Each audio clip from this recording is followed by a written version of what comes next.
आज हम सौर मंडल के प्रत्येक ग्रह के महत्व पर चर्चा करेंगे।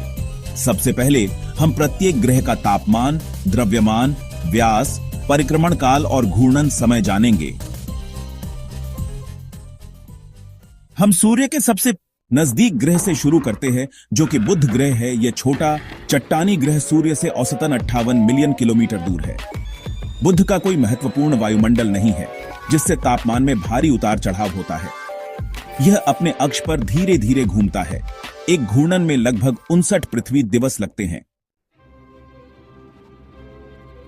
अब हम बुध से थोड़ा आगे बढ़ते हैं और शुक्र ग्रह पर पहुंचते हैं, जो सूर्य से दूसरा ग्रह है। शुक्र को पृथ्वी की बहन कहा जाता, क्योंकि दोनों का आकार और द्रव्यमान लगभग समान है। शुक्र का व्यास 12,104 किलोमीटर है। यह सौरमंडल का सबसे गर्म ग्रह है। सतह का तापमान 465 डिग्री सेल्सियस है। वायुमंडलीय दबाव पृथ्वी से 90 गुना अधिक है। अब हम सूर्य से तीसरा ग्रह पर पहुंचते हैं, जो कि पृथ्वी है।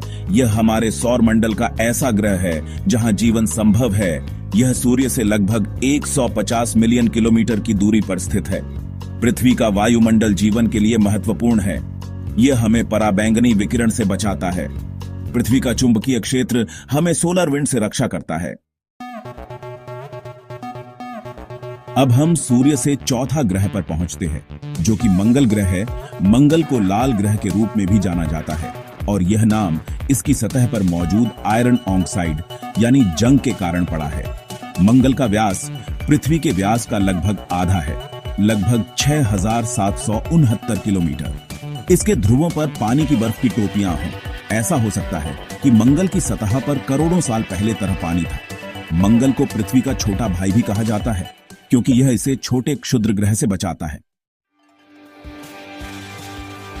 अब हम क्षुद्र ग्रह बेल्ट को पार करते हुए बाहरी सौर मंडल में प्रवेश करते हैं और हमारे सौर मंडल के राजा बृहस्पति ग्रह पर पहुंचते हैं। बृहस्पति सूर्य से 5वां ग्रह है और यह सौर मंडल का सबसे बड़ा ग्रह है। इसका व्यास लगभग 1,39,820 किलोमीटर है। बृहस्पति एक गैसीय ग्रह है, जिसका अर्थ है कि इसकी कोई ठोस सतह नहीं है। इसकी पहचान है इसका ग्रेट रेड स्पॉट है, जो एक विशाल तूफान है जो कम से कम 350 वर्षों से चल रहा है। बृहस्पति को पृथ्वी का बड़ा भाई कहा जाता है, क्योंकि यह इसे बड़े क्षुद्र ग्रह से बचाता है। बृहस्पति से आगे बढ़ते हुए हम सौर मंडल के छठे ग्रह शनि पर पहुंचते हैं। शनि ग्रह अपने शानदार रिंग के लिए प्रसिद्ध है। ये रिंग बर्फ के कणों और धूल से बने हैं। शनि एक गैसीय ग्रह है, मुख्य रूप से हाइड्रोजन और हीलियम से बना। शनि का घनत्व इतना कम है कि यह पानी में तैर सकता है।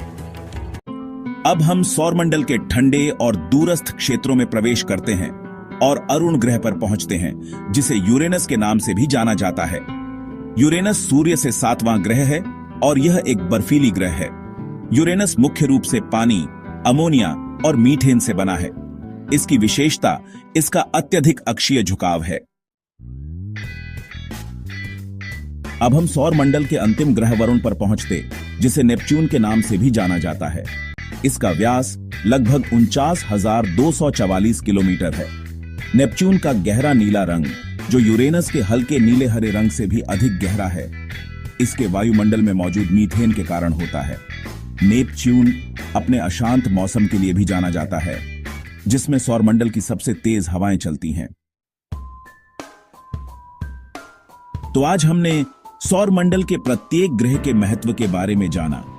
प्रत्येक ग्रह हमारे सौरमंडल का एक महत्वपूर्ण हिस्सा है।